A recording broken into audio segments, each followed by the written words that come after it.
Folks, let me tell you about my good friend Todd Nettleton from the Voice of the Martyrs. For over 2 decades, Todd has risked his life to bring attention to the persecution of Christians around the world. Now he's written a powerful book called Faith is Forbidden, detailing his travels and experiences. As a special gift to my listeners, you can get a free copy of this incredible book by simply clicking the link in the description below or call 844-464-3043.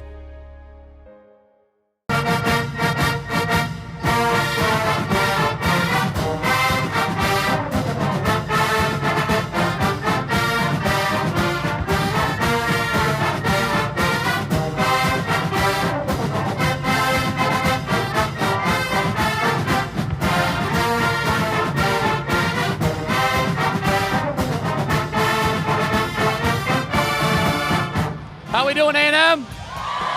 That's a big crowd. Woo.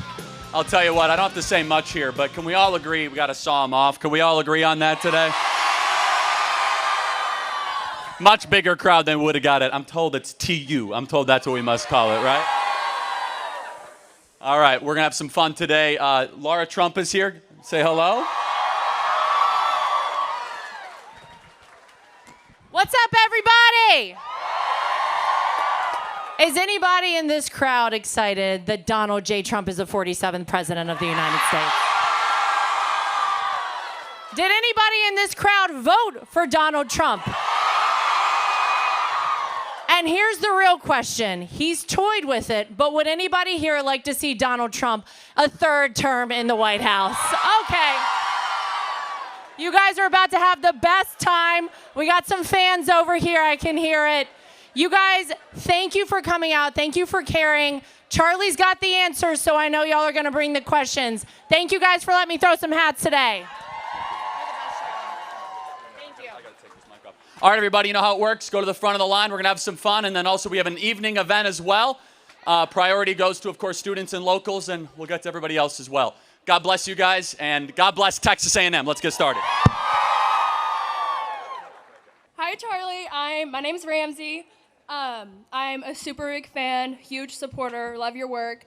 I wanted to ask, you have a beautiful family, you kind of prioritize God and everything. I want to know how you keep that front of your mind while going on tour, staying so busy, keeping health, wellness, God, family, number one. Well, the most important thing, we're going to talk about a lot of political stuff, a lot about with Trump. The most important thing we can all do is give our lives to Jesus Christ, because Christ is King and Christ is Lord. The most important thing.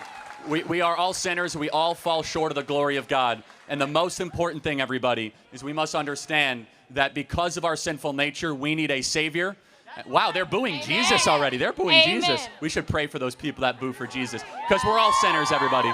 And in this broken world where so many people are plagued by depression and suicide and self-harm and anxiety, Jesus is the answer as we are going through all of these times. And Jesus saved my life, and I hope he will save yours as well. And a relationship with Jesus Christ is a lot different than a religion. I happen to be very religious because I have a relationship with Christ Jesus. Christianity is different than any other religion. Every other religion, you try to get closer to God. God came close to us when he sent his son to live a perfect life and die for us. So I always put Jesus first, and I encourage everyone to do the same. God bless you. Thank you so much. Howdy, Charlie. My name's Colton Craig. Thank you for coming out. What is your favorite thing about Texas A&M or tradition? And do you think the Aggies are going to sweep UT in Austin this weekend? Oh, is there a baseball game? Yes, sir. Okay, yeah, I don't pay attention to college baseball. I will say, though, I hope you guys beat them in football this fall. Yes, sir. The rivalry is back, right? Yes, sir. If I'm not mistaken. Mm-hmm. Finally. What was it, dead for like 10 years? Something like that. Who won the last one before the... Was it UT or... I think it was really close, right? UT walked it off. It was a very controversial game, if I remember. What's my favorite thing about Texas A&M? Well, you guys aren't as liberal as UT, so that helps. Yes, sir. I said as liberal, right? There's still some libs, right? Yes, sir. But no, it's a great school, and I have to say, Texas A&M faculty administration have been great to work with. They've been phenomenal. And secondly, and I think really importantly, I love the Corps cadets. I love the respect towards the military, and I met one of the Yell leaders. That's a goofy thing you guys do, but it's fun. I love A&M, and I think there's some things that could be improved, but overall, it's a good example of how college should be. Yes, sir. Thank you, Charlie. Thank you. God bless. Appreciate it. Thank you. And if you disagree, you guys we'll find you guys will work your way up. Yes, ma'am. Hi, my name is Payton. I'm a huge fan. I don't know if you heard what happened a couple weeks ago here on campus regarding the annual drag queen show they have. And it's a student-ran group they call themselves Draggyland, and they have like a, anyway, the board of A&M and the president said that they couldn't have the event because it was demeaning to women and vulgar and against our core values. And then like a trans group of liberals, they went down to a judge in Houston and they said that it was no more demeaning than a beauty pageant. So then they ended up having the show. And I just wanted to hear your thoughts on that. I don't know all the details around it. I mean, the only reason I'm torn is that everyone here is an adult, so, I mean, I'm not huge about prohibiting speech. I do think, though, that minors should not be allowed to go to drag queens. That number one, I think it's child abuse and grooming of children. But, look, I don't know the details of what this group would want to do, but you know you're losing if you're on a political side that is fighting for illegal alien gang members and drag story hour and drag queens on college campuses. Yeah. So I don't know all the details around it. But what else were the elements surrounding the case? Well, I don't know much. I saw them protesting here at the quad, and they were like, I don't know, they were just like awful, saying awful things, wearing awful things, and then they ended up like selling their tickets for free because no one wanted to go. Go figure. No one wants to watch that stuff. Yeah. Thank you so much. Thank you. So now, do you say gig 'em or howdy or both? Which one is it? Both. So gig 'em. All right, there you go. Yes, sir. Hey, Charlie. My name is Robert. How are you doing today? Oh, okay. So I'd like to address the elephant in the room, if that's okay with you. So, are you familiar with the court case in the movie Ted 2? So basically, Ted wanted to adopt a child, but wasn't a person in the court of law. And so my question to you is, do you think Ted deserved these civil rights, considering he was conscious and had like beliefs and values of himself, even though he wasn't human? Probably not. You got to inform me, though. So Ted is the teddy bear, right? Yeah, Ted is the teddy bear, and he wanted to adopt a kid with Tammy Lynn, but he wasn't a human in the court of law. So, but, I mean, a person in the court of law. Everyone knows he's not a human. But I just feel like he did deserve civil rights. That's how it ended. He ended up appealing the decision, and he got the civil rights, but I just feel like he deserved those civil rights because he's conscious, he has his values, and he's able to feel, and he's affected by what he's voting on. Yeah, but he's not a human. But when have we ever had someone that's not human be conscious? I mean, well, it's by conscious or self-aware. I mean, those are two different. He's both. Yeah, I don't know the biochemistry of Ted and Ted 2, but you'll have to he tell was me more. a teddy bear from Hasbro Gaming. Oh, and who magically came to life. Yeah. So, got it. So I'll have to look more into the okay, situation. but for now, your answer's no. Yeah, I think I think human beings should only be able to adopt human beings. Yeah. That's respectable. Could you sign my hat? Happily, yes, thank you. Thank you, man. Thank you. All right, who's up? Howdy, my name is Ella, and I know you don't believe in college, but my question will just prove your point further. I've been in a lot of classes where I've been asked to write from a perspective I don't necessarily agree with. For example, writing about how the built environment creates burdens specifically for women and gender minorities, or having to assess what level of racism I am after watching a DEI training YouTube video. I'm concerned that if I challenge these ideas or offer a different viewpoint, I'll be graded unfairly. What advice do you have to students who feel pressured to conform to progressive ideologies in the classroom to protect their GPA? Yeah, let me ask, how many of you guys feel as if you were to take a conservative position, you would be graded downward in your class? Look around. I don't know, maybe A&M needs got to get some work to do. Geez, that's not good. I personally, look, there is something to be said about writing about an opinion that you don't agree with. It actually pushes your intellectual abilities. But to have it make it your own, or if you get downgraded when you say to the teacher, hey, I'd much prefer, let's say it's abortion, I'd much rather write pro-life than pro-choice, then I would not be able to personally do that. I don't think you should ever attribute something to your own name that you don't believe in. Even if you get downgraded, I think that lying is way worse than getting a bad grade, because it actually impacts your soul and your character and it deteriorates who you are. It's not going to matter 10 years from now, all the grades you get in college. it will matter the type of person that you are. It will matter the decisions that you make, and every decision that you make ends up being an embodiment of who you are as a person. So Thank you. Yes, hope so that helps. Can you sign my hat? Yes, thank you. Hi, Charlie. So my question was, do you think that it's okay for a government to send someone to a jail for the rest of their lives without charging or convicting them of a crime? Well, it depends if they're an American citizen. So no, pursuant to the language of the Constitution, it does not depend on if they're an American Well, so there's citizen. 3 ways to deport somebody in America. What are those 3 ways? I know are you talking about under the Alien Enemies Well, Act? there's Alien Enemies Act, expedited release, or traditional discharging with due process. So which one did Kilmar Garcia fall under, and why? Well, I'm just asking, just for the first question, do you think it's okay for a government to send someone for a jail to the rest of their lives? It depends who the someone is, right? So if the someone is a foreign illegal MS-13 gang member from an occupying force sent by a foreign government, then so be it. That's not true, Charlie. In fact, actually, let's look at his tattoos. What do his tattoos say? What do you think? One That second, looks one like second. If we- MS-13, doesn't it? Those, Marijuana, smiley Okay. face, So- 1-3. so those Not to MS mention, actually, I have the documents here because I figured that this was going to come up. In fact, I knew Okay. this was going to come up. Yeah. You see how angry the left gets about illegal MS-13 gang members? If only they fought for American citizens that hard. If only they fought for Americans that hard. In fact, I have all the stats here. In 2019, he petitioned to the court that he cannot be sent back to El Salvador because another gang might hurt him. And was he granted the withholding of removal order that However, prevented what him the from court being... said is that you could be deported at any time for any reason. You could be scooped up without due process. You know the court said this? The only country you're not allowed to be sent back to, ironically, was El Salvador. Now, so hilariously... And that's what hilariously, the government did. 1 second. That was under the traditional deportation, not under the AEA, the Alien Enemies Act. Hilariously, if we would have sent him to the Congo or sent him to Gitmo, there's nothing that ever would have been the issue. But that's let's not what you talk did. let's talk about the specifics of Kilmar Garcia. He's could- a wife-beating MS-13 member that was documented in multiple instances of wearing MS-13 gang The fact of the- paraphernalia the fact of the and matter- has MS-13 tattoos and now is Charlie. back. Let's just be clear. He's back in the country he was raised in. Ma- Is he a U.S. passport Charlie, holder? Charlie, this has been litigated by the Maryland District Court, the Fourth Circuit, and just real quick, let me finish with this.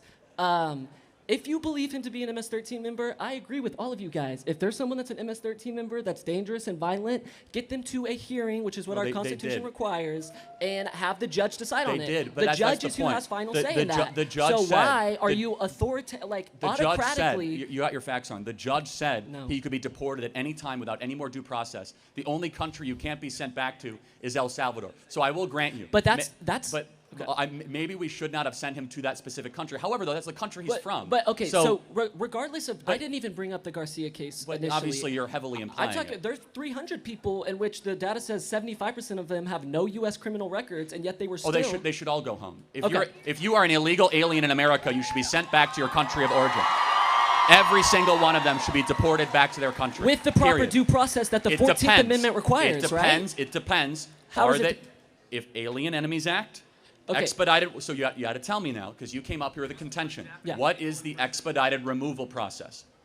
Because the Supreme Court in 2019 ruled on what is called expedited removal. Do you know about this? The Supreme Court just ruled 9-0. No, they didn't. that They put a stay on the Alien Enemies Act.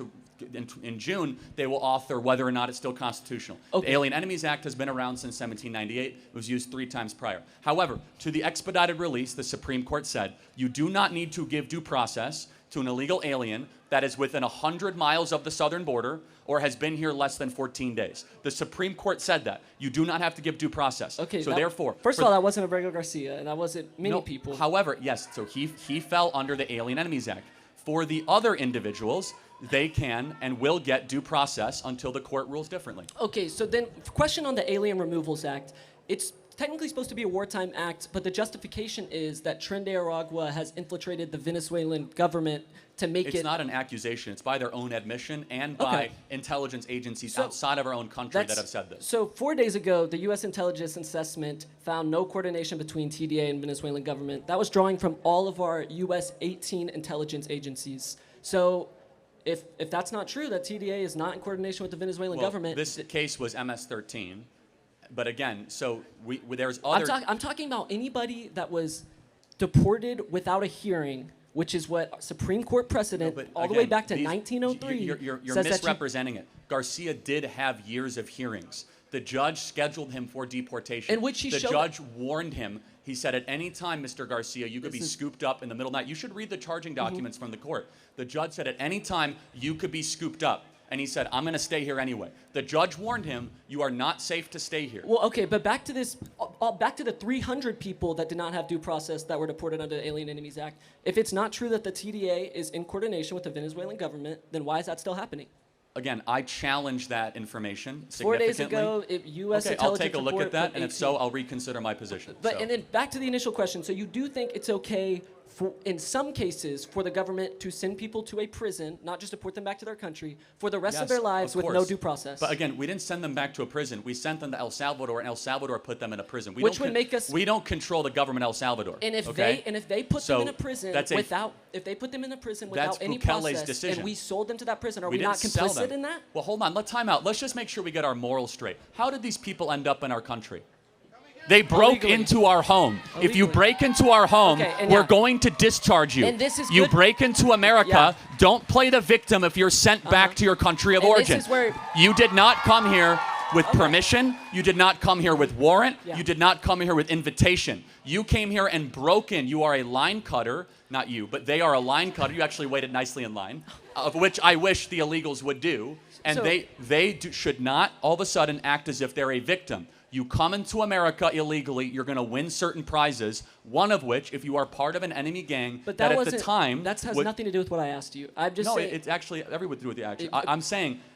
I agree with you that if they're As a illegal, standard they can rule- be subject to deportation proceedings, which in 1903, this is precedent that goes all the way back in the Supreme Court, and they said not that with expedited release or the Alien Enemies But Act. if That's that's- what was used, though. our own intelligence agencies are saying now that I TDA got it. has I've no already- coordination. and what was my answer to that? I have not seen that, and Okay. I'll look at it. If so, I'll reconsider my position. So And- we're going to keep on relitigating that. Okay. So at the time, that was considered to be like operationally true. Mm-hmm.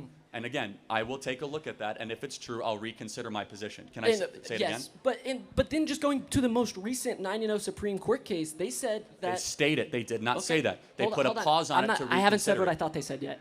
I'm saying that towards the end, they said that to remove anybody, they have to have an opportunity to be heard and notice of hearing.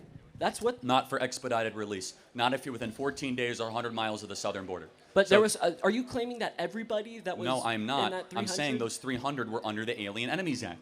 So again, we're going to keep on going in circles. At the time, that was before the Supreme Court ruled. Okay, so just Correct? to get it clear, You agree with that? You, I mean- you believe that the executive branch can put an allegation on somebody and then, without proving things to any third party, deport you to a foreign prison for the rest of your life. If you're an illegal alien how and you would, are part of... how would you prove you're First not of an illegal all, alien? we had this was the most documented deportation effort ever. We know who these people were. We knew their names. yeah, because they're all Many about of to them be held prior in had criminal court dates. contempt by the people that uphold the Many law of them in were this already country. many of them were already convicted of crimes, including a 75% of them were not convicted of crimes. Again, not but 300 they of them already were. had affiliation. So if you're asking me, do I think it's okay for According to who, Are you though? asking me, is it okay for the US government to scoop up illegal aliens and send them home? Yes. Next question. Okay. Yes. But can you prove that they're? How do you prove you're not illegal? Show me your passport. What's your name? A lot Oh, of the people's You're that, not in the okay, system. So people Go that home. Were, people that were detained You're in not Chicago, in the system. People Go home. detained in Chicago, U.S. citizens that have been detained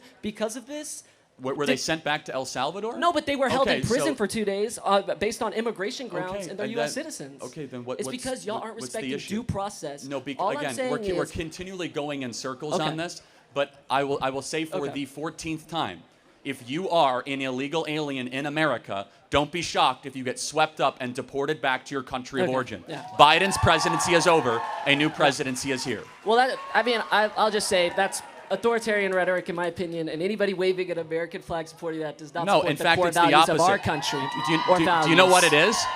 It is patriotism to say Absolutely American citizens come before foreign gang members. It's spitting and Not chewing hard out the to Constitution, understand. and that's why every single court in this land, the Supreme Court, the Fourth Circuit Court of Appeals, the Maryland Court, Judge Boasberg, is holding the government that you support in contempt for violating Well, the they actually Constitution. have not held them in contempt. They're starting to start Well, those they proceedings, haven't. So Charlie. you have That's a they have- technicality. They Yeah. have not held them in contempt. They're starting those processes. But disagreement between the branches is nothing new. It is normal. It's violation Well, of hold the on. Supreme Court So orders. Joe Biden violated the Supreme Court. Cool. I'm no, not talking hold on. about No.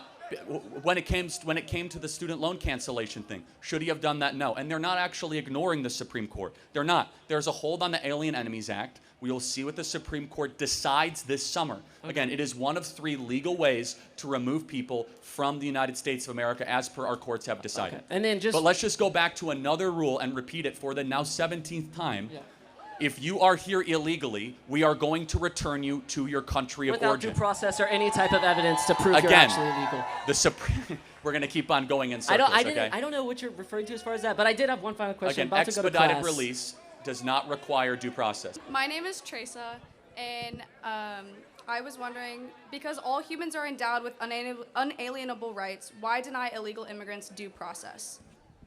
No, that's a good question. That only pertains. So the promise of the idea of unalienable rights is first and foremost to American citizens, not to. We do not enforce the natural rights contract of every citizen around the world.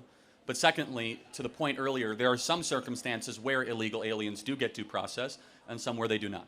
Well, the government is there to protect rights, so shouldn't the court decide the question about status?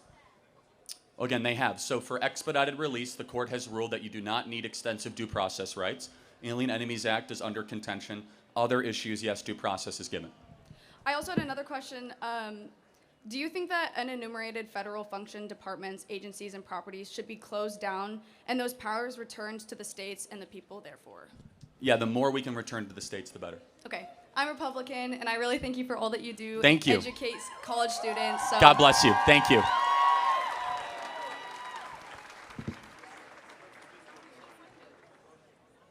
Hey, Charlie, how are you?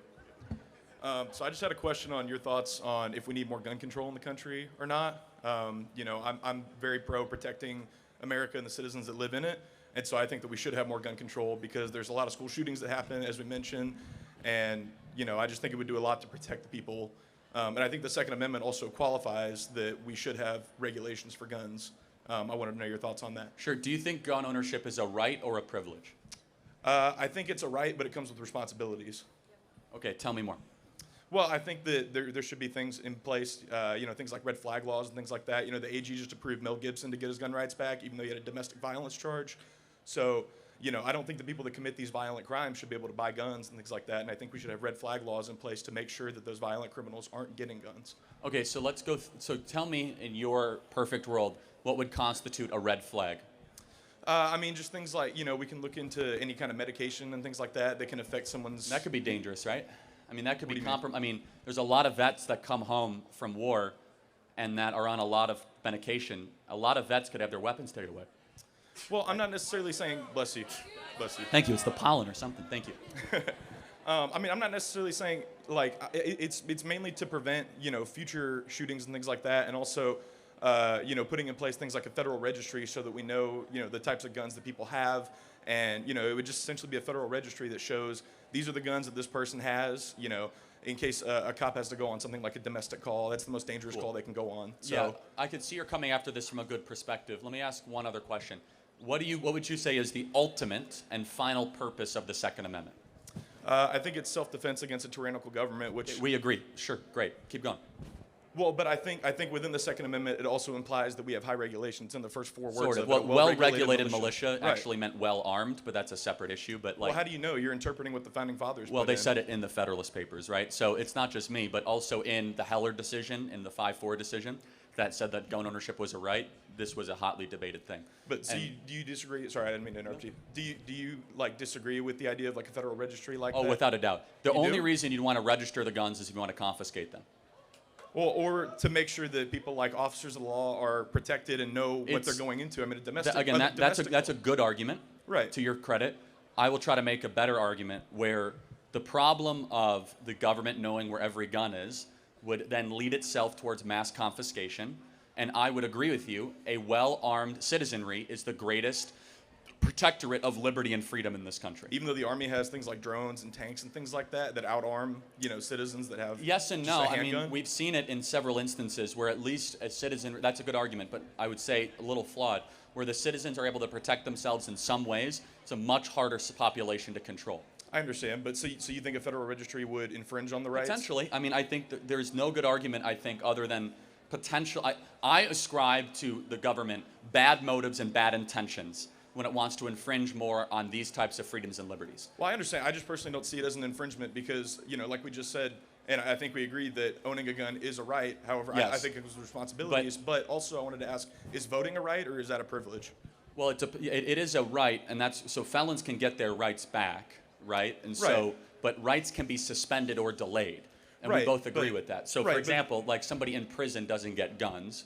Right, no, of course. Somebody in prison doesn't have the same free speech rights that you might Right, have. but what's the first thing that you have to do if you want to vote in this country? You have to register, right? Mm-hmm. So it's a federal registration to be able to vote in this country. So why not, and we can agree that, keeping safe and, keeping our elections to where people who shouldn't vote aren't voting is, that's keeping America safe because we don't want people who That's a fair. That's a can't fair vote. point. I would say there's something that there's a technical difference between a voter registration roll and a gun registration Right, guns roll. are much more dangerous. Well, also, but guns in many different ways, they would go after the guns a lot more than the voter registration roll. Well, how do we know, though?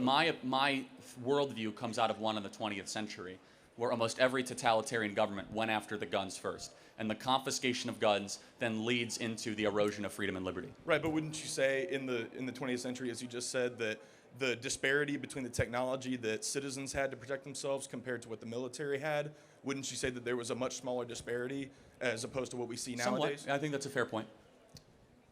So, I'm acknowledging that's a fair point. okay. But do you see my perspective as well? No, I do that, understand. That in It's- armed it's- citizenry, also it says shall not be infringed, so we have to kind of wrestle with those two things Right, but simultaneously. so if it's just a semantics argument, then to that point, Well, it's not. I mean, semantics is meaning. That's literally what the word means. But right, but so, you're saying because it says shall not be infringed, we can't do anything. But No, does no, that I'm mean, saying, does that though, mean that voting rights can be I'm infringed? saying Because it doesn't say it cannot be infringed. I'm saying I err on the side that more government regulation around guns means that they'll try to take good people's guns away, which then results in less global or let's just say national freedom and liberty. I understand, but wouldn't you say that that more guns can potentially lead to more danger and less guns? Yes would and lead to less no. danger? I mean, there's plenty of evidence to show that states that have more. So, like, if you take Houston and Chicago, about comparable populations, Houston actually has warmer weather, which means potentially more gang violence. They have about half, if not even less, the amount of homicides per year than in Chicago. Chicago has much stricter gun laws than Houston, like incredibly strict gun laws. I understand, but I'm also, I think part of what plays into that is the gun laws that are around those cities. They're a lot more lenient than those cities themselves. So I think, I'm not saying that's entirely the cause of it, but I'm saying I've heard that my whole life, so yeah. Right, but I'm basically just talking about preventing people that have committed crimes such as domestic violence. I know I mentioned Pam Bondi gave Mel Gibson his rights to purchase a gun again, even though he pled guilty to a battery domestic violence charge in 2011, and yet now he is able to purchase a gun again, which I disagree with because he committed a violent crime. I mean, do you disagree with that personally? No, I mean, I don't know the details of the case, but I think I've met Mel Gibson. I think he should be able to own a gun. I mean, like Just off of speaking to him though, even though with his criminal history. And I don't. everything? Again, I don't know all the details. Do I think that the idea of taking his rights away because of something that happened that I don't know all the details about 14 years ago? Well, he pled guilty to it though.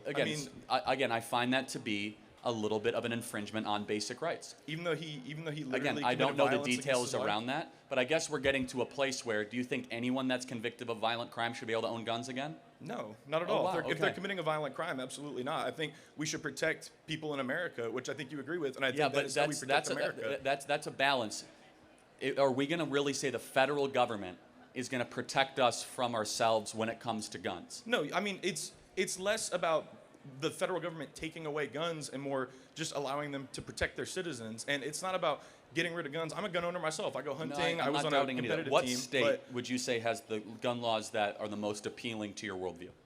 I don't know specific state laws, if I'm being completely honest with you. But something to think about. But I'm speaking, even just the federal registry itself, I think that would protect, a lot of officers of the law. Like I said, when they go on domestic calls, that's the most dangerous call that an officer So of the law there can go on. there's an informal registry, not a formal one. Just gun dealers are supposed to report.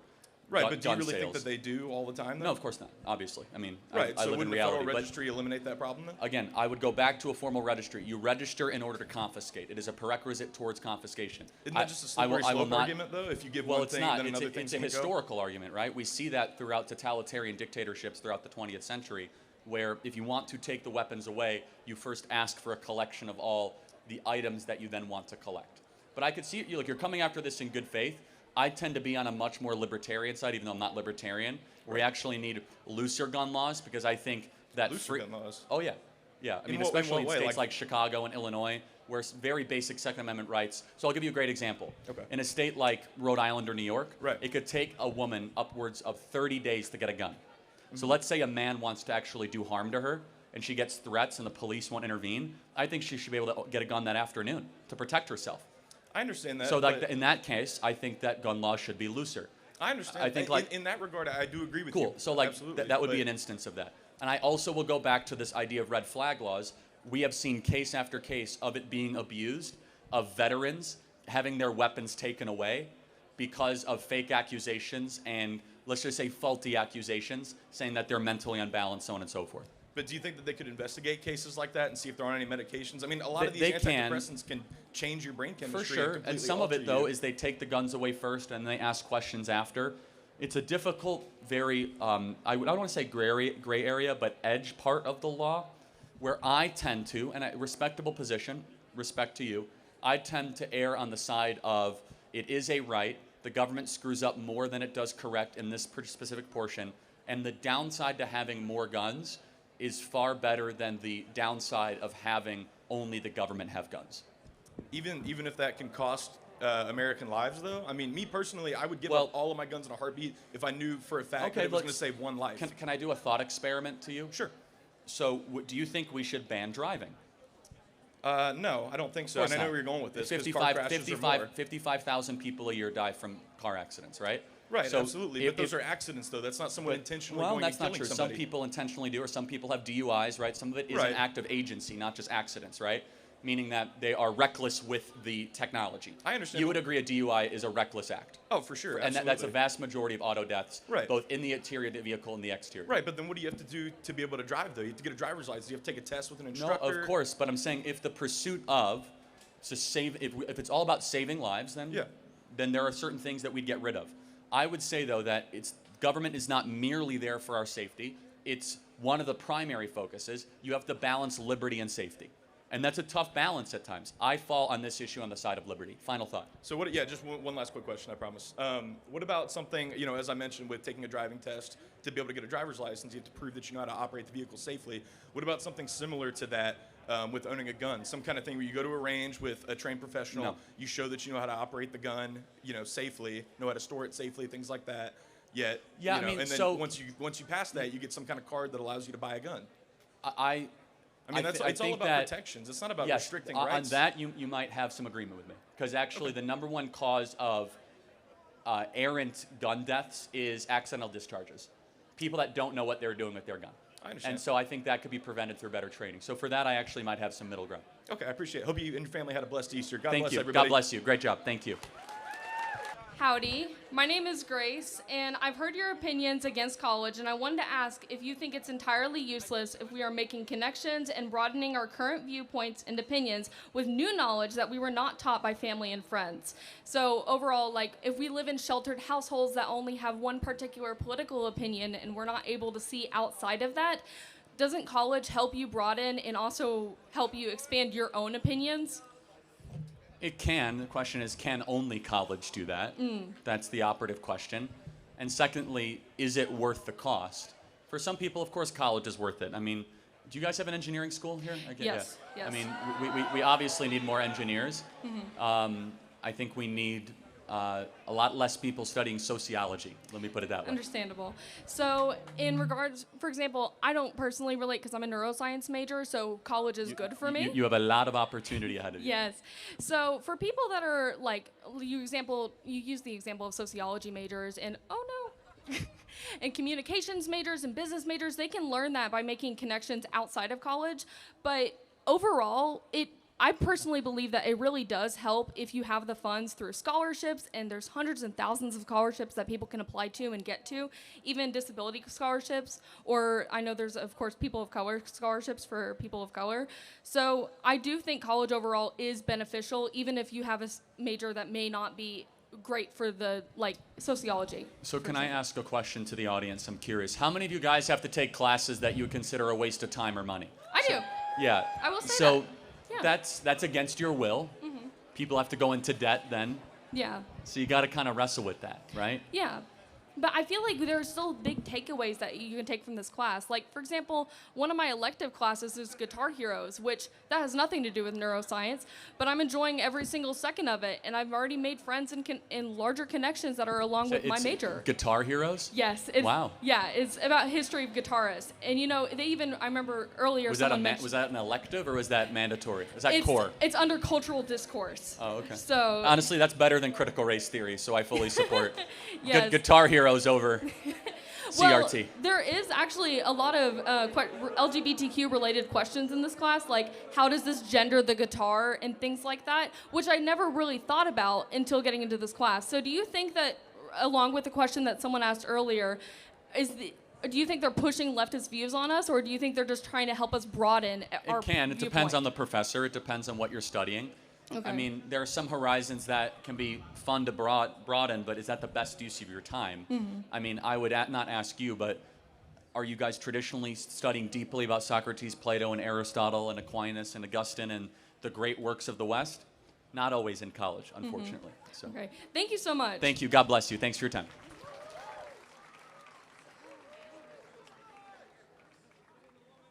You want a hat? Great. In a second, we'll get to you. Yeah. Hello. Yeah. So my question actually pertains to my first question pertains to American identity and the difference between individualism and collectivism. So there, in early American history, you see this tradition of sort of Americans working together, in almost a collective society. But there's also a bad collectivism, which is like the Stalinist collectivism.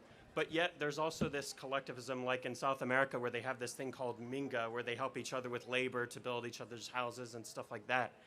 And I guess my question is, where do you think the line ends and begins between the good collectivism and the bad collectivism? Well, involuntary collectivism is great. So when a church comes together collectively to go and feed the poor, you and I can agree that's great. Right. If it's mandatory or inherently totalitarian, that comes with a lot of problems. Yeah, that makes sense. My second question is, throughout history, you have this thing where people are striving towards freedom, towards a more open society. And there's this sort of problem where there's this difference between the sort of political philosophers and what they think and those who are, living a certain way in order to achieve whatever their political or societal goals are. And I guess my question is, do you think that political philosophers can sort of sometimes be a hindrance to creating a better society? Or is it better that we listen to these political philosophers? We should listen to them, but most political philosophy on the left is garbage and rubbish. So should be very careful with that. Thank you for your time. Appreciate it. Would you like a hat? Yeah. Thank you. Okay. Thank you. Hi, Charlie. Nice to meet you. My name is Jordan. I just had a question. It's pretty general, and I ask it with the most respect. Why do you do these prove me wrong tables? Like, what's the motivation behind it? Well, firstly, to inspire the conservatives on campus that you guys aren't alone and that there's a lot of you that share this view. That's number one. Number two, to see where we agree or disagree. And then third, just to find out who's right. Because speech will get you towards some approximation of truth. Okay, absolutely. And then what would you say is your purpose when it comes to people on the opposing side of you? What's your purpose? What's your goal in trying to communicate to them? Hopefully to convince them and persuade them, obviously. Okay, thank you. Okay, thank you. I'm going to try to get one to that guy in the back. Yes, next question. Who wants a hat, everybody? Who wants a hat?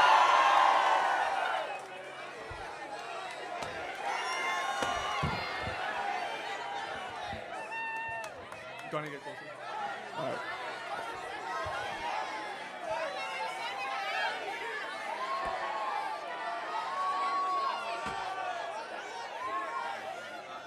Yes. How you doing, Charlie? We're good? How you doing? It's hot today, ain't it? Gotta get used to it down here, man. Right before we start, could I please get a signed hat? Depends. Do you charge cheddar around here? You charge? No, I've been throwing out hats for free. Damn, I just got to jump next time, I guess. All right, well, I feel pretty American today. We're down to our roots, standing up for what we believe in. I think that's powerful. I'm pretty sure a branch of that is why you're here. I just had one question for you real quick. Probably go into 2.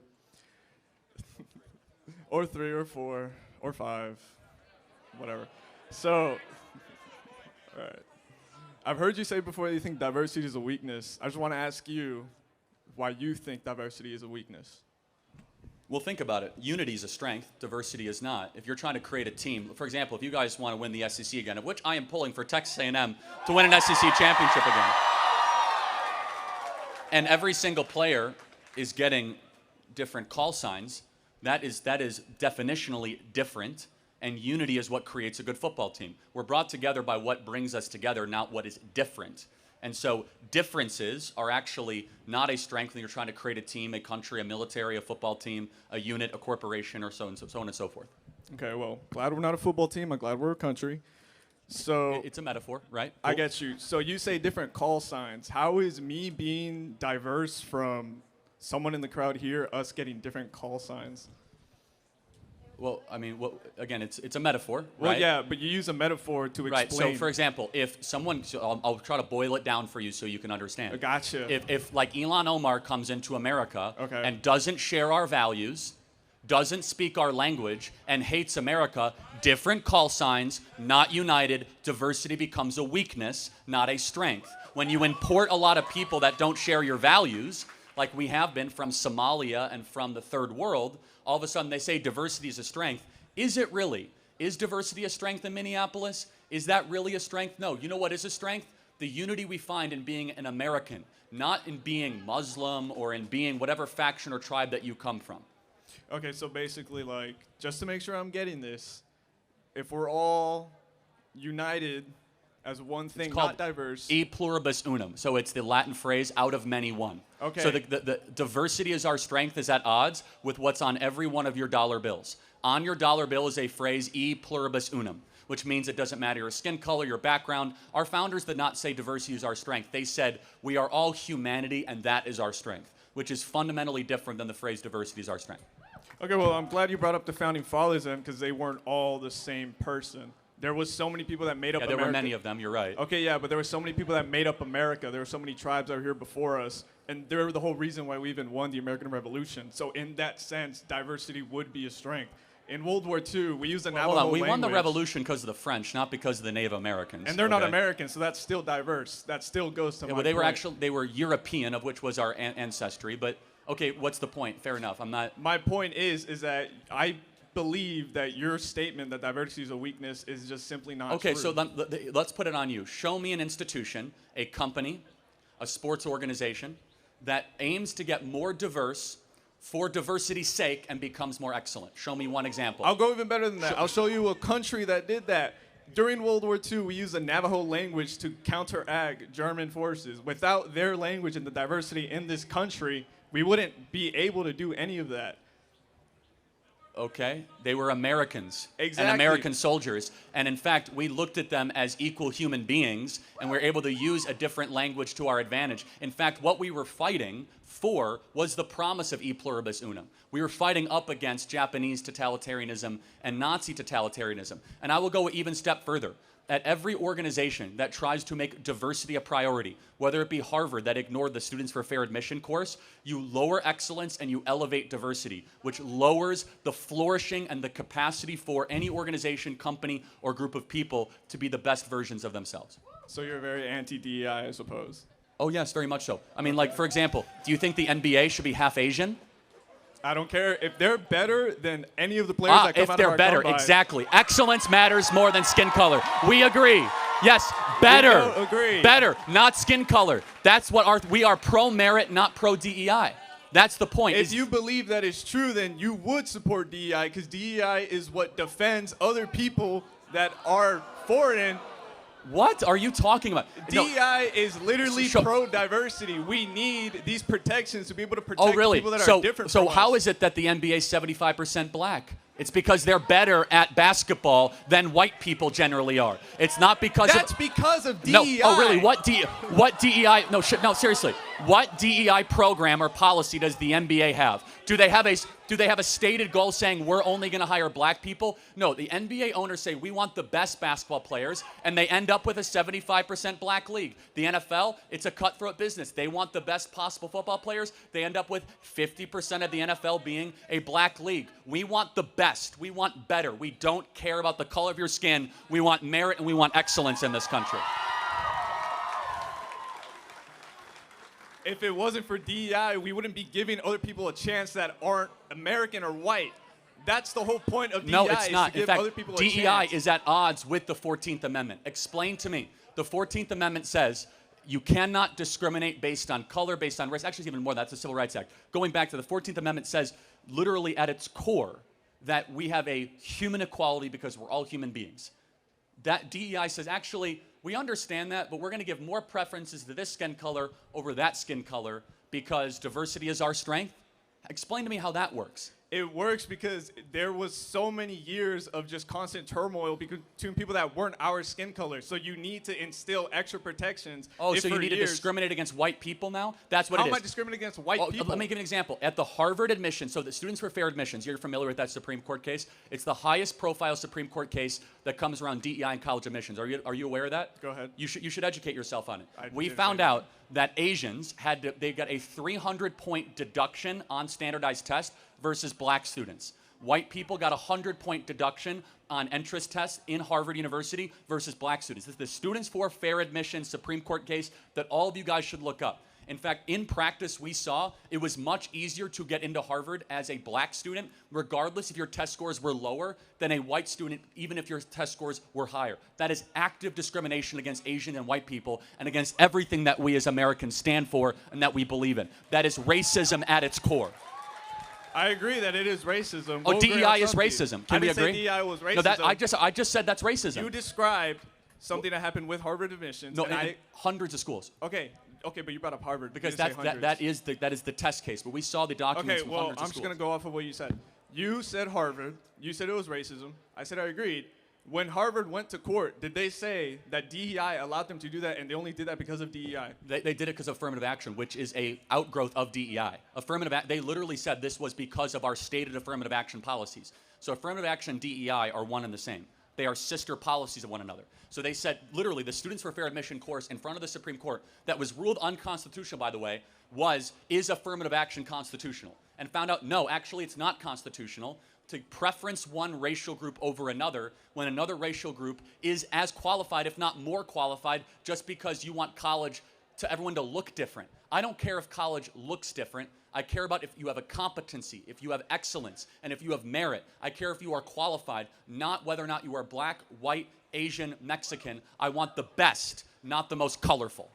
Okay, but if you get rid of the protections that were protecting those people previously, you're going to allow people that are not merit-based to get in. I'm not trying to get rid of the 14th Amendment. You're trying to get rid of DEI. Well, no, first of all, DEI is not a law. DEI, actually, affirmative action was. DEI is the forceful implementation of racial standarding practices and racial quotas. DEI is basically saying we are going to build a college and organization based on hyper-racialization, not on the pursuit of excellence. At the University of California, in order to get a job at the University of California, you had to submit a diversity statement as the first thing that they would look at, and 75% of white applicants were immediately dismissed upon the review of their diversity statement. That is DEI in practice. That is affirmative action in practice. And can't we both agree we want a colorblind society, not a race-obsessed society? Can't we agree to that? If you allow all of society to be colorblind and if you're throwing away all these years of just constant turmoil towards other races, you're going to go towards... Wait, so you don't want colorblind? What do you mean? Do you want colorblind? Do you want us to get closer to a society where we care about character, not skin color? Don't you believe that the content of character should matter more than skin color? I believe that you should not be getting rid of protections that are ensuring like what? That Tell me what you are talking. You're quite literally getting rid of DEI is not a protection. DEI is an elevation. It's a different thing. DEI is not a protection against discrimination. DEI is an elevation, which is discrimination. DEI is that I'm going to take this group of people and promote them, not based on anything they've earned. DEI stands for didn't earn it, just so you know. And we're going to elevate them to a place in a position of authority or power and circumstance just because they have a different pigmentation. We think that is immoral and wrong, and everything against what we believe in as Americans. Everything. So would you agree that the current federal government, the administration, that they're not DEI hires, of course? You would agree that they're all there because of merit? Well, some of them are there because they're friends of the president, but no one was hired because of their race. You know who is a DEI hire? Tim Walz was a DEI hire. They needed a white guy on their ticket because they were doing bad with white men. Newsflash, we still won white men by nearly 30 points. Didn't work. And so they literally only chose Tim Walz because of the color of his skin. Kamala Harris was a DEI hire. They said, we need a black woman on our ticket. Ketanji Brown Jackson was a DEI hire. DEI is when you publicly state a criteria where I want a certain race, I want a certain group, I want a certain skin color, certain pigmentation. So can you point to one person in the Trump administration that was hired because of their race? One person? I didn't say because of race. No, that's what DEI is, though. All right, then, but I simply asked, do you believe that they're all there because of their merit, that they all should be there? Yeah, I mean, I've defended all of them, of course. So yes. So what about when Signalgate happened, when you let a reporter Say that again? What about Signalgate, when you let a reporter hear about war plans? Do you think that was merit-based? Well, first of all, we don't even know who did it. So when it's merit-based, you could still make mistakes. Who did it, actually? Who did Signalgate? Who let the reporter in? Tell me. It was freaking Who did Paul. it? Who? What's his name? Who? Yeah, you don't know. Paul. Actually, we don't know. No one actually knows. Could have been Mike Waltz. It could have been his staffer. It could have been Dan Caldwell. We actually don't know. So don't come up here professing to know something you don't know, that it's actually still an active Department of Justice investigation. Number two, what's that contention? That people might make mistakes and errors? Yes. But you know what? Pete Hgsth is much more qualified than Lloyd Austin, because Pete Hgsth was a frontline warrior and fighter on the front lines of our war. In fact, I did not hear a single liberal complain about Lloyd Austin when he was hospitalized without telling anybody for nearly a week, that interrupted the chain of command and the flow of our national security when Joe Biden was president. This is the most qualified cabinet in American history that we have seen. People that have fought the wars, people that have run businesses, people that have done the most consequential decisions ever. It's an anti-DEI administration ever. Where we look at Joe Biden, you had Kamala Harris that literally has done nothing meaningful in her life, who was only there because she was, a black woman and she fit a specific criteria box. And so we ask the question, when you are trying to build the best, shouldn't the best be the only thing you care about, not the color of one's skin? That is why we are pro-merit and anti-DEI. Oh, so Kamala Harris was a DEI hire then? Yes, they said they needed a person of color on the ticket. I mean, obviously. Not an attorney, right? You could still be an attorney and be a moron. Okay. I got you. But a businessman can run for president, right? And actually win twice and still be your president, yes. Right. With felonies. I can't vote with a felony, but I could run for president, right? Well, first of all, he's not a felon in the traditional sense. He was actually never sentenced for that felony. So upon sentencing, you actually get the felon distinction. So he was convicted but not sentenced. So you must have a very important, he was not sentenced. That's not correct. Sentencing was delayed. He was not sentenced. That's not correct. He does not have the official distinction of felon by the time the election happened. Number two, let's just kind of take a step back. Do you think that there was any lawfare related to President Trump being targeted? 700 years he was facing in federal prison. Do you think there was any lawfare involved in that? Yeah. Okay, good. We agree. So anything else? Yeah, just one more then. So you believe that someone who was the vice president? Aren't you with Dean and Parker's crew? No. I think you are actually. No, you're. No. This is Dean. You are not sending your best. Do you want to see Dean, my ID? You are not sending your best. I'm not. You're with not. him. I can't hear you. You're not sending your best. Anyway, last question. You think someone who's a vice president isn't qualified to be president? She shouldn't have been vice president in the first place. Why not? They voted for her. Okay, yes. The point being is that she was a DEI pick. If your argument, if the hill you want to die on, is that Kamala Harris is the best of DEI, good luck with that. I will rest my case. We want merit. You want Kamala Harris. We're going to live in a much better country.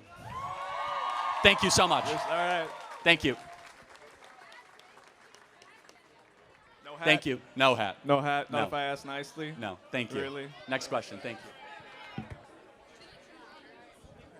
How are you doing, Kirk? So it's been great. I love hearing the topics. I'm going to be honest. I've agreed with most of what you've said today, in all honesty. I do have a real question, though. Sorry for the stupid shirt. I didn't know what I was coming here for today. No. Pyrokinesis, is that what it said? Yeah.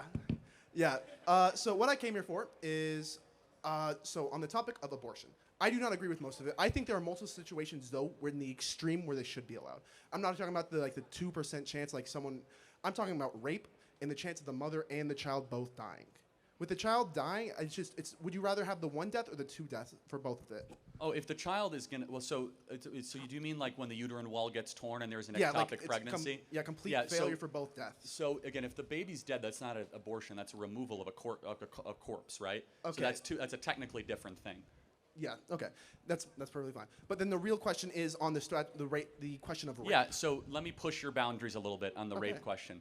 Why don't you articulate your argument? Why do you think that the human life, even though there's something evil and unspeakable with rape, should not get human rights?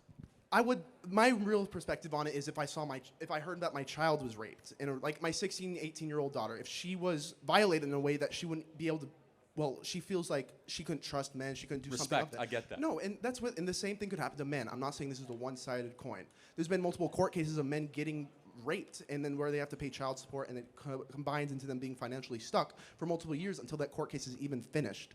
But with the problem of it, I think if a woman or man is raped, it can cause multiple financial restraints on it. Say the woman, she might be pregnant and she goes into a job, but she cannot continue with it because she might go into maternity leave, which could put her at risk of quitting. But you agree she could put the baby up for adoption? Yeah, but I think to a point, it's the Yeah, and here's the point, man. And like, it's still the taking of a human life. So you have something evil. Let me tell you my position, rape. We do not believe you should have another evil thing on top of an evil action. In fact, let me go further. It's a false choice to say that, well, a woman is raped, awful, terrible, and it happens way too often. Yes. And someone is raped, that an abortion means no trauma, perfect life. No, I'm not. And I want to make sure that's clear, that at times the abortion can get even more trauma. Not always. It depends on the case, depends on the circumstance, depends on the scenario. And I'd like to argue that further, too. Even when the mother, because there are multiple cases of the mother just giving birth to the child out of the same respect that you have of it. There have been multiple cases of that, the mother or the father in the situation proceeding to do something to the child in a way that could ruin the child's life. There's been multiple court cases of the parents leaving children on the road, like at fire stations. The fire station is the best answer. So what I come to it is, I think with multiple cases of there being statutory rape, other kinds of rape, that let's say the statutory rape, the 16-year-old girl, she gets raped by someone older than her, she should not be put under the pressure of getting out of school, having the pressure on that because she has multiple things already going on in her life. Why should she be pressured into holding on to that because something horrible happened to her? It still doesn't justify the elimination of another human life. So should we cripple someone else's life in the way of that? Or yeah, I mean, I guess the question is murder justifiable if it makes someone's life easier? That's a good question. Should we pressure people into holding it? Or no, you got me there. You got me. No, you got me. Good stuff. Well, that was my only question. Thank you. Would I be able to get a signed hat? Thank you, absolutely. Thank you. All right. Nope, I missed. Oh. Yep. Okay. I don't mean to ask for much, but... You want me to sign it? Yeah, Yes. but can you sign another one for me, too? All right. You're getting greedy, but sure. It's because I got track practice in like 30 minutes. I'm on a track team here. And What do you do? What do you run? 400. Well, that's tough, man. Jeez, good for you. Yeah, it is tough. It's a tough battle. But anyway... you get 2. Good for you, man. You're the real... All right, my question was... and actually, not even question, but I overheard you saying, like, about how the NBA is 75% black. And which is, I mean, it's true, but, you know, the NBA built a dream team over the Olympics, and they almost lost to a whole bunch of non-black players. What do you think about that? I mean, they did still win. They did. But out of the team they almost lost to, yeah. I think only 2 of them were on active NBA rosters. I think so, right? Right. Jokic and one other. I could be wrong. And what's his name, Rubio? So let me explain this to you on DEI. So DEI is this belief that we're going to force people in positions, a quota. Right. So just the NBA is a great example. So right now the NBA is 75% black. Mm-hmm. If all of a sudden the NBA said, we want more diversity, it's too black. Yeah. Right? Because we want to have more diversity. Right. And they would say, we're not allowed to have any more than 30% of the NBA be black. Mm-hmm. Would the quality of the NBA go down? The quality of the NBA, arguably right now, yeah, it would. But let's take the NFL, right? Yeah. So the I mean, there's not a single Caucasian corner, so. Yeah, no, for sure. Cooper DeJean's not a corner, but he's great though. So half of and I think you can see what I'm saying, right? Yeah, no, for half sure. of the NFL is black. Yeah. If all of a sudden, you know, Roger Goodell, boo, we don't like Roger Goodell. He's bad for many reasons. If he came and he's like, hey, diversity is our strength. Right. we're only going to say 30% of the NFL is black. You would have other unqualified white people that would then get positions in the NFL, and the quality of play would slip. Right. So you get the argument. Yeah. You then extrapolate that to other walks of life. Right.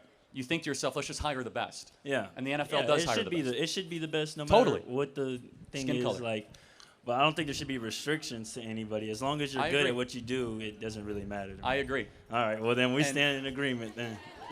And you have a race upcoming, I'm sure. Yes, sir. I'm about to head out to Penn Relays, one of the most historical track meets in the United States, this Wednesday. And we're ranked number 2 right now in the nation, the track team. Wow. So who's number 1? Oregon or USC? But they just got that this week. Don't worry about that though. We'll handle it. So, are you on the 4x4 relay team too? Yes, sir. Are you the anchor or? No, I was, but you know our coach is kind of he's wishy-washy. We don't know the relay order until the day of, so it's like we're just out there competing. What's your best? My best split so far is 44-9. And my That best is- opener is 46. I could do it in 44 minutes. You know what? I don't blame you, man. You look like a heck of an athlete. Thank you. man. No. You're much better. God bless you, man. Yeah, Thank you for appreciate being it, here. man. Thank you. Hey, Charlie. Yep. Hey, first of all, I appreciate the hat. It's great. And thank you for everything you do here. I have a question. I consider myself a Keynesian. When we talk about economy, Yeah, I know. mean, it's going to go over everyone's heads, but no, I'm not a Keynesian. I know. You're more Hayek and more Mises. Sort of. But sort not, of. Yeah, not- fair enough. I actually think deficits matter. Yeah, fair enough, and I do too. But the question I He have didn't, but yeah. specifically, 2021, Texas, we faced a winter storm, and it was awful. We lost a couple hundred people. Some of my friends, they didn't have a place to stay. They were left out in the cold. It was pretty bad for all of us, and we face the ending of ERCOT. ERCOT is it's our power line system. It's the thing that keeps us running, and it wasn't forced to stand up to federal regulations. It wasn't forced to stand up to national standards, and because of that, a lot of Texans face being left out, being killed, and I want to understand from your perspective, someone who is more anti-regulation, I'm more pro-regulation. How would you square that? How can we allow an anti-regulation state to be implemented and also protect? So how did deregulation play into the Texas storms? Build that up. It's a great question. I think that the way that it played into the storm is because our ERCOT system was not forced to hand up to national standards. That is the deregulation of our system. It was actually set up in a way that it did not need to be set up to those standards. Okay, then maybe it should. Okay, fair enough. I know nothing about it. Fair so enough. Taking your word for it, maybe it should. I'll go maybe something that you can engage with more. Banking, healthcare, clean air and water. These are places where regulation really matters. This is some regulation. I think a lot. I think we need more. Do you think we need more or less regulation Less. than we have now? Okay. But can it you help depends. me explain why? Okay. No. Sorry, I'm saying actually. Can you help me? Can you help me I understand? mean, why? like Dodd-Frank, for example. Do you know about Dodd-Frank? Yeah, the Volcker Rule. Yeah, it's actually made. Well, actually, it's not the Volcker Rule. I know, something but like else. it precipitated the Volcker Rule. Correct, but it also created bigger banks and more powerful banks. Yeah. So more regulation actually made the biggest banks more powerful, and small banks actually were strangled out. It also created circuit breakers so that when we have massive runs in our stock markets, we don't face a market collapse. That's important. That matters. Sure, that's fine, but the essence is true. We have less community banks now 10 years later than we did 10 years We're prior. also in a safer system now than we were 10 years ago. We don't face the 2008 financial crisis that we did I'm not face so sure 20 about years that. ago. I mean, if you credit that to Dodd-Frank, then fine. But I think it's a tragedy that the local community bank is going away. I don't mind that. I don't. I think that's fair. You don't mind the point, or do you mind No, I don't mind the disappearance of the local bank? No, I don't mind the point. Oh, I'm sorry, got it. Yeah, fair enough. I think that we can. I don't think regulations have to be encumbering. I think they can be supportive. I come from a policy institute. I come from an economic background, and I fundamentally think that the regulation of the United States economy, through in any sector, we can talk about car regulations where there are we were now forced to catalytic converters. That was a Clean Air and Water Act. That was something that was done in California, and it didn't force our car manufacturers to be less. It didn't force them to cut corners. It forced them to stand up. It forced them to raise the bar. That's a good thing. That's something we need as an American economy. Okay, yeah, what's the contention? I mean, I want clean air, I want clean water. Yeah, but at times these regulations can So strangle can you innovation. tell me where we want to deregulate? Where do you want to deregulate industry? Get rid of Dodd-Frank, get rid of some of the onerous environmental standards, get rid of the electric vehicle mandate. Okay. I don't know if you know about the electric vehicle I do, mandate. yeah. It's terrible that car manufacturing must be a certain percentage by a certain year. I would quibble with things on like Dodd-Frank and like I think that our clean air, our water, that stuff. Fine, I got it, but the electric vehicle mandate has been a disaster. The electric vehicle mandate, I'm not. You know what it's done? It's actually made Elon Musk richer. So Yeah, in that regard, I'm not all against. for it, I'm not against billionaires being billionaires. I'm not with that. No, I'm not saying you are. So you're asking me for specifics. I'm just spouting Yeah, off the but I'm top saying of my head. two of the two specifics that you gave, I think, are really important that we have. Dodd-Frank regulations make sure our system stays stable. Like Sort that of, is not what really. is shown to be done in There's 2008. other. Again, it's been admittedly a long time since I've debated Dodd-Frank. Fair enough. So I'm super rusty I on get this. it. But there's a lot more that went into the stabilization of our banking system than just Dodd-Frank. Yeah, and if we could, like, the stuff that went into the stabilization of our banking system was like the TARP Act and things that Obama did. Targeted Assets Relief Program. Yes, exactly. And making sure that whenever we have toxic assets, that we can sell them off to the American government and they can hold the burden. They can give loans to federal banks so that we actually make money off of those. Those loans that we give, and the American consumer made, American Fair citizen enough. made money. We're not that far off. I tend to be more in favor of entrepreneurs and market forces. Regulation can be, not always, an extra tax on the small guy. And so if you're an Sure. innovator, Yeah, it can. and if you have a bunch of regulation, it is easier for the bigger company to comply with all that regulation than the small innovator or the entrepreneur. It can be. Compliance costs are a real problem. And they're going through the roof. But like IP, for example, is a place where we really could use more regulation to help small businesses. I don't know about that. That's interesting. Do you think we should have stronger patent laws or No, not? I think That's here's the what I'm IP, saying. intellectual I know, property. intellectual property laws. I'm not a favor of like all kinds of regulate every industry. I think deregulation, things like housing, make a lot of sense. But when we talk about like IP laws, when we talk about like Last point, because I want to get to the next. Yeah. This is the last point then. I guess the thing I just want to say is when we quibble about policy rather than quibble about, I know we've been talking about social, and I get that culture where stuff matters. is important. I agree. I agree that it does matter. But I think that the policy matters a lot more. I get it, but policy only comes out of cultural battles. We're not that far off. Yeah. Again, I err on the side that we overregulate because small guys have problems to be able to compete. That's it. We can make tiered systems so that we can, but we do that. We make sure that the federal small businesses are not left out to dry. Sort of. The federal registry is so cumbersome. It's so dramatic. Yeah. How much does this actually protect the American consumer? At times, A lot, a lot. man. At times, almost nothing. At times, it actually hurts. And so there's plenty of other instances or You're examples right that of it can hurt, but it does that to make a more stable system, and that's what they something we want. need. That's the intent, not the output. It is the output. That is the point I'm making. It is the output. We can see how it's the output. We can look at economic You're data. not defending every regulation. Of course, I'm not defending every regulation, but I don't need to defend every regulation to defend the concept of regulation. Okay, fair enough. Okay, I appreciate it. Thank you very much. Appreciate it. Thank you. Mr. Simple, you've said some very nasty things about me online, so the floor is yours. Thank you. Simple question, Simple Black Theory. What do you think about blind hiring? Are you for blind hiring? No. No. So why not? Because blind hiring, for those you don't know, is based on merit, where you don't it's look. not.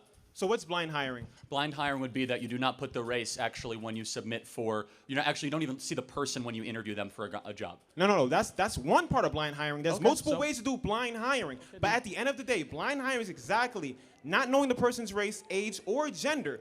That's based on merit. Like you said, you want merit, correct? Well, hold on. Those things can factor into merit as well. For example, if I'm trying to hire for an Amazon warehouse worker, and all of a sudden I find out that they're at 69 with 1 year left from retirement and the age is not disclosed, wouldn't I prefer to have a 24-year-old man than a 69-year-old woman who's overweight? You're moving the goalposts. Let's bring it back here. No, I'm the not. whole point was about blind hiring. No, right?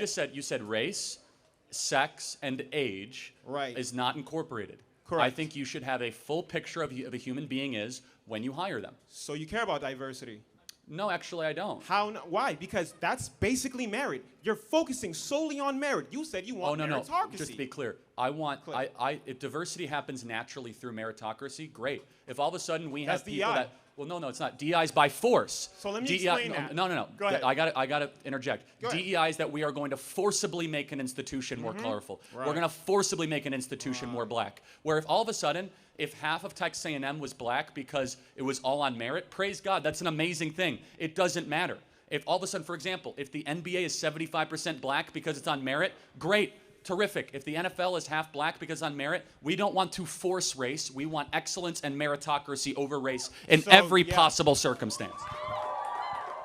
Right, yeah, my turn. Okay, so let's get into the NBA, for instance, right? Can we both agree at one point black people weren't allowed into the NBA, and then they allowed them to be in the NBA? Wouldn't that be considered diversity? Wouldn't that be DEI in itself? No. It's actually the opposite. You see, you're mistaken, my friend. It's actually, we're getting rid of any racial stereotyping. What happened was actually a form. No, DEI is racial stereotyping. So what actually was before was a form of white preference DEI, which is white supremacy or whatever. And then we got rid of it. We said, we're not going to discriminate it. And the quality of play got better. Do you guys see the difference between the two? You see, it's very important. Well, no, actually, I'm talking to both you and the crowd, right? I'm talking to both, right? So what ended up, what you want is you actually want to bring back a form of how Major League Baseball and the NBA used to work before we desegregated. So we can agree that Executive Order 11246 is what basically brought in DEI, correct? I think that might be it. Is that the affirmative action one? I don't know. No, it's not the affirmative action. It's for DEI. So within that executive order, where does it say that they're solely focused on making people get into jobs? For instance, like United Airlines, right? You mentioned that, well, let's pause that. I'm going to get to here. So for an example of DEI is basically your daughter, right? She decides to get a job, right? And unfortunately, it's that time of the month. She goes into the bathroom. Calm down. She goes into the bathroom. Stop. She's going into the bathroom. You're losing the audience, man. I don't care. I'm talking to you. So she goes into the bathroom, right? And she goes into the bathroom and gets a tampon or a pad that's been given from the job. That is DEI. That is literally, yes. Yeah. You don't know. That's great. So if you don't know, DEI, interrupt me so he can win. Go ahead. You want to do that, right? Or be quiet and we can talk. Thank you. So, right.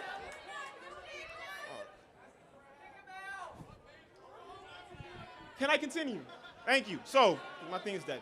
All right, so, yes, because in Executive Order 11246, they say that DEI is focusing on a safer environment and a more equitable environment within the workplace and the hiring process. Let's look at Google. Google actually does DEI. You know how they do DEI? Give me an example of, do you know Google's DEI? I'm pretty sure you don't. And they shouldn't, of course not. What is their DEI initiative?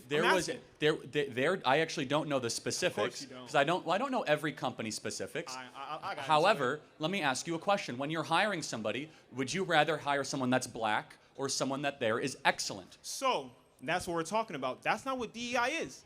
Actually, it is. So let me prove it to you. As I said, according to the Student for Fair Admission Supreme Court case, black students were able to get into Harvard with affirmative action, not DEI. Affirmative action. Hold, time out. You're getting too worked up here, man. Okay. Time out. Affirmative action is DEI in practice. You see, DEI is a theory. Wasn't it struck down by Supreme Court? Yes, and they still ignore it. So why are you bringing it up? Because they're still ignoring it, my friend. So let's focus on my question I asked you. Hold on. Let's get back to the core macro tenet, which I think is very important. Correct. Which is, wouldn't you prefer a country built on excellence and merit, not one DEI does. based on forced pigmentation diversity? Why does somebody's skin color matter? No, tell me, what differences do you as a black man and me as a white man have, and why does it matter? Okay, so why does it matter? So let's look at, because again, you don't understand what DEI is, and you're trying to put it in one stance, which is not. So, thank you. So back to this question. So in executive order, and correct me if I'm wrong, you don't know executive order 11246, correct? So I have an idea of what President Trump signed, correct? But because he got rid of that executive order. Right. And in that executive order, it says literally, y'all can Google it too. It says that DEI focuses on both the workplace and hiring. Oh, now, got it. So does it focus on diversity? Now let me explain the Does DEI it have the word initiative. diversity? Yes, but we should not have any forced diversity. Period. End of story. It's not forced diversity. It does not say forced diversity, and I'll put money on that too. What, does it say diversity? It says diversity. Yes. Well, then it's forced diversity. But it's not forced diversity. Then what is it? It's a suggestion. So correct me if I'm wrong. Tell me if I'm lying. Does it say forced diversity in the executive order? But it has the word diversity. Does it say forced diversity okay, in but executive wait, order? hold on, let me get this straight. Executive order with the word diversity. Can I give you an Would that example of not DI be initiative forced then? diversity? Let me give you an example of DI initiative so okay. you have a better understanding. So let's look at Google, right? Google's one of the hardest companies to actually get into. In fact, I believe it's a 0.2% chance that you actually get the job, right? They actually run a DI initiative. Their DI initiative is called a hiring committee, where they have a diverse group of people that have been idea. working. Awful. How? So you're telling me Google sucks? Google actually is, honestly. So y'all using honestly, Bing. Y'all using Bing. honestly, Y'all using ChatGPT's way better than Google recently. I don't know about you guys. No, but honestly, to your point though, Google has lost its competitive edge in a lot of ways the last 10 years. Hold on a second. Again, Google does a lot right, but hold on.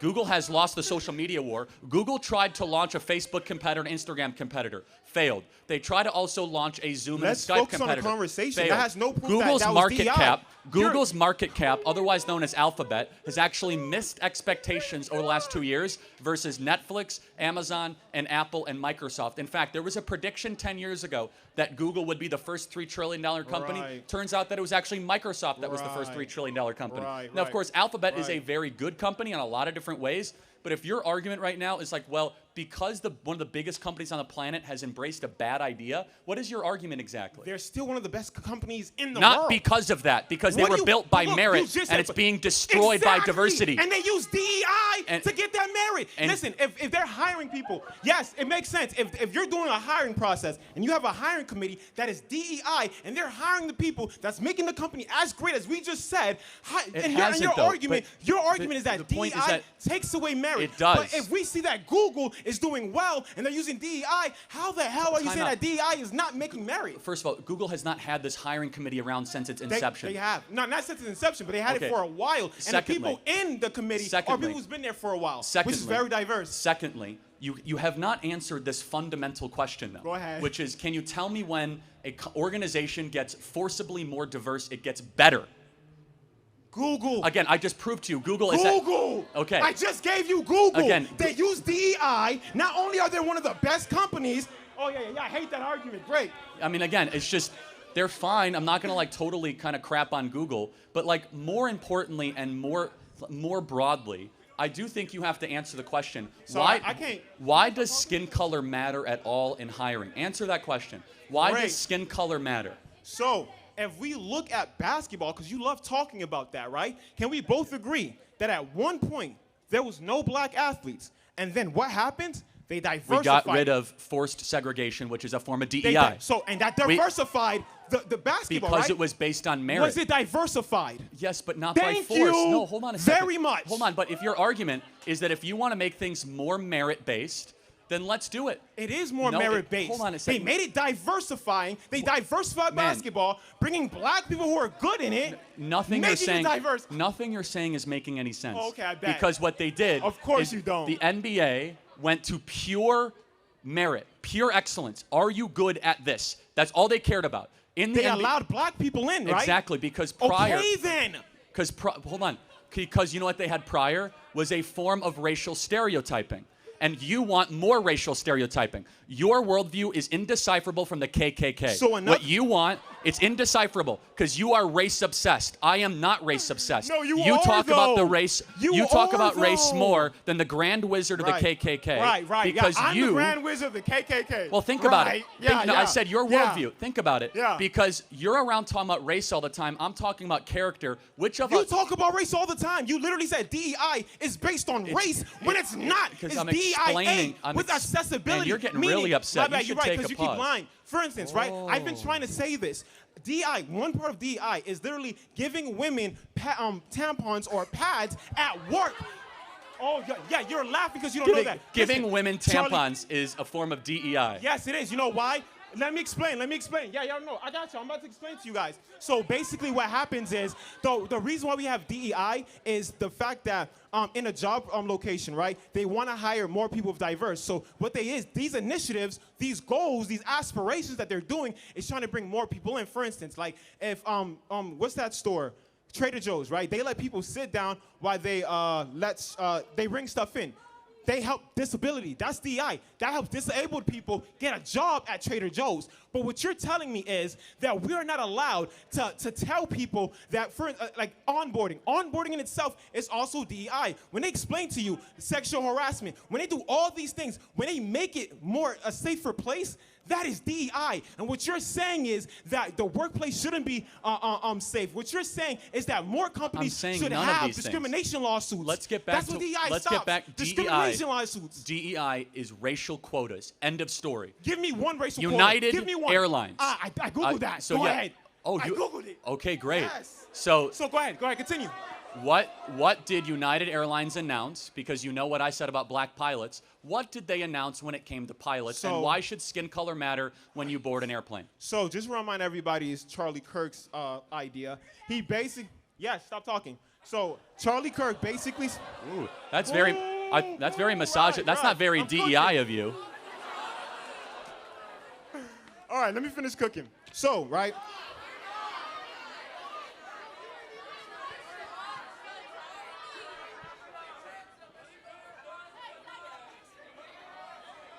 So, can I finish?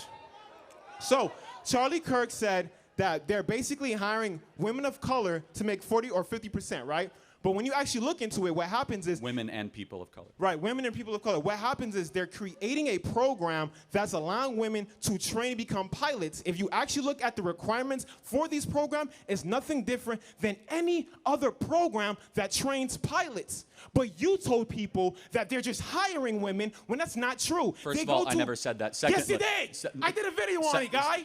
Yes, I know what I said. Secondly, when you hire based on race and not on excellence, you end up compromising the standards of excellence. They're not hiring based on race, Allow me to finish without interrupting you. All right, go ahead. When you hire based on race and not on excellence, you end up compromising excellence to be able to pursue race. We know this with Harvard, University of California. We know this with major companies. We know this with the government. Exactly. DEI, that is affirmative action is DEI philosophy in practice. Struck down already. You're bringing OG. Allow me to finish my statement. They are actively defying the Supreme Court decision, or they are contorting their policies to try to fit their own DEI agenda. But let me ask you a question. If you were to board a United Airlines... I didn't get to finish. Go ahead. If you were to board a flight with United Airlines, would you rather have a pilot that is qualified or one that is diverse? Answer the question. Wait, that makes no sense. Why is there two different things? How is it different? When you go to American Airlines... Because in the pursuit of diversity...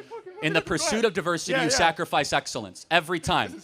We know this with Harvard. We know this with Yale. We know this with the military. Every time, every example that we pursue diversity, an institution becomes less excellent. It becomes subpar. When you go on a plane, do you go to the pilot and ask for their credentials? Or do you believe that the airline did the right thing and hired the right? So you ask for their credentials. Actually, you don't. I'm starting you don't. to. Hold on. I start to doubt it. That was my statement. That was my statement. My statement was if you're going to go from 4% of the pilots being black to 50% of the pilots to be black, it begs the question: you are going to lower the standards. So my you're going to put a square peg through a round hole. You are going to force something that naturally is not happening, and you will all of a sudden be playing a very treacherous and dangerous game when you board a plane. When I get heart surgery or if I board a plane, I don't care about the color of the skin of the person doing it. I want excellence and I want meritocracy. Yes. So stop talking. Are you talking? So, let's get back to because you're talking a lot. Final point, then I'll get to the next question. Yeah, that's fair. Okay, so again, going back to what you said, because like I said earlier ago, you said, and I forgot this is ISU, you basically said that that women are being hired to become pilots, right? Now, first, that's a lie. That's based on a program. Second, correct me if I'm wrong, becoming a pilot is based on skill, correct? It's not based on height. It's not based on physicality. It's based on nothing. It's based on skill, meaning if you're being... so what is it based on? Because based on a now public lawsuit with the Department of Transportation in 2016-2017, air traffic controllers and pilot standards were lowered in pursuit of diversity goals. I looked at that too. Because of over 15... They added more Let me finish. Because of 15 whistleblowers that said the standard of air traffic controllers and pilots were being sacrificed in the pursuit of diversity, equity, and inclusion. You're lying again. Okay, I mean, people can do their own independent research, and they also... I've done it, and you're lying. They actually made it harder. They add more scenarios within the FAA. Again, everybody you here can Google it right now. Yeah, okay. Go ahead. Again, The documents bear out exactly. We now have we have air traffic controllers after air traffic controllers have said, in the pursuit of making air traffic controlling more diverse, we have then lowered the quality of air traffic controlling. So at the end of all this, what you basically told me is that if merit matters, it doesn't matter, because when we mentioned blind hiring, you said you're against that, which is based on merit. No, time out. They said that they want to prioritize a group above what is meritocratic. That didn't say that. That's what United Airlines said. They I'm said half. so confident. They read said the half. executive order out loud We're talking about United right Airlines. now. We're not talking about the in front of executive order. everybody. Again, they All right, said yeah, half next. of all their You got new Cook. hires. You got Cook. Again, Hey, thank you. we have clarity, and the clarity is very simple. We want a country based on content and merit. He wants a retribalization of America.